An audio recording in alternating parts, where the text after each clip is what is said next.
But the FBI has already issued its ruling. She's not going to be indicted. But people have to remember that when Director Comey came before the Oversight Committee, he also said he looked at nothing that Hillary Clinton said under oath.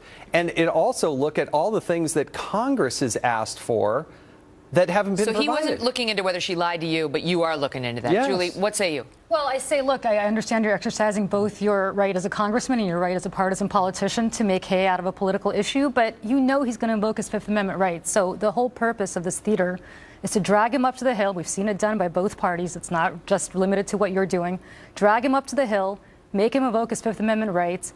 Once again, say somebody under Hillary Clinton's auspices invoke their Fifth Amendment rights, and you get applauded by the conservative base, and we all go on with our lives. And that's what this is about. I mean, look, I'm not a lawyer, but it's very obvious to me that this person is not going to testify. You know it. Your fellow members of the Oversight Committee know it, and yet you're asking him to do this purely for the political theater. The political consultant in me applauds you. But the person who pays taxes in this country says, why are you wasting taxpayer money on an outcome that you know is going to end up being what it said it's going to be? You don't actually know if they're going to do that until they actually get there. I want to hear it from him himself.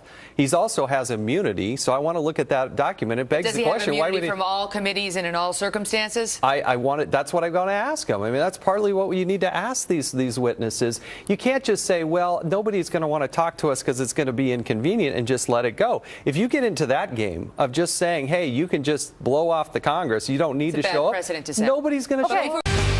Will the FBI provide to Congress the full file with no redactions of personal identifiable information? I cannot make that commitment sitting here today. Then I'm going to issue a subpoena, and I'm going to do it right now. So let's go. I've signed this subpoena. We want all the 302s, and we would like the full file. You can accept service on behalf of the FBI? Certainly. You are hereby served.